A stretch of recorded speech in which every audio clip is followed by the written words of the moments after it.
What if I told you that before Galileo charted the stars, he grew up surrounded by tunes like this one, lute tunes, in a rich musical home?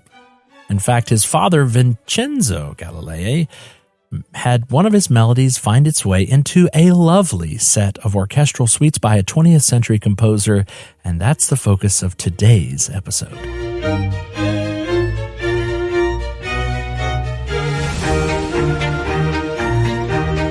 I'm Jared Ritchie. Today is June the 20th, and you're listening to the Friday Five series from Musically Speaking.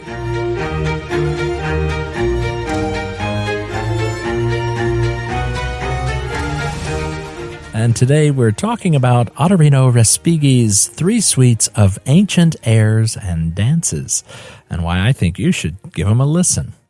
I first heard these recommended to me by my pastor, Steve Wilkins, probably several decades ago, who said he so much loved these suites, and I went and listened to them, and I've loved them too ever since. So I thought we would take 3 facts a little bit here just to pique your interest and a little bit of whetting your palate, so you too will go and enjoy them as much as Pastor Wilkins and I do.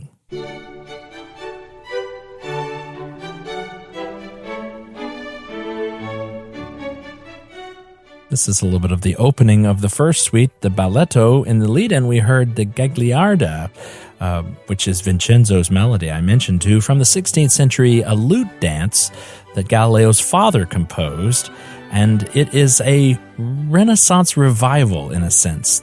All of these suites are that, and that's the first reason why you should check it out. It's lovely, old world feel from a 20th century composer.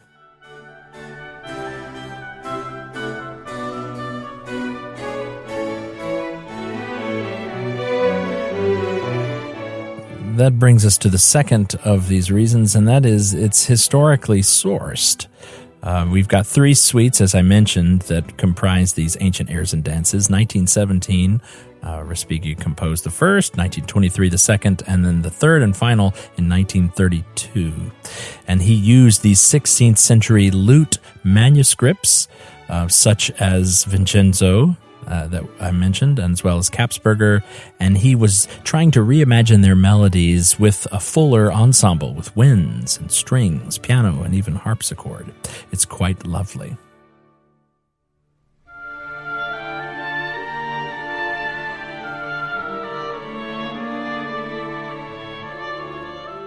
And our third reason is there's a chamber and orchestral intimacy here. You've got the contrast here, if you know Ottorino Respighi's work, his Pines of Rome and Fountains of Rome, much, much larger forces in those tone poems, but this is small chamber music. It's strings plus piano and harpsichord, and it seems to invoke a refined ambience of a Renaissance court, while preserving those original dance rhythms, as I mentioned. The lute, which is a plucked stringed instrument, ancient there, popular during the Renaissance period, makes it the reason I think you should check out all 3 of these suites. I like the first, I like the second, and the third. I have movements that are my favorite in each.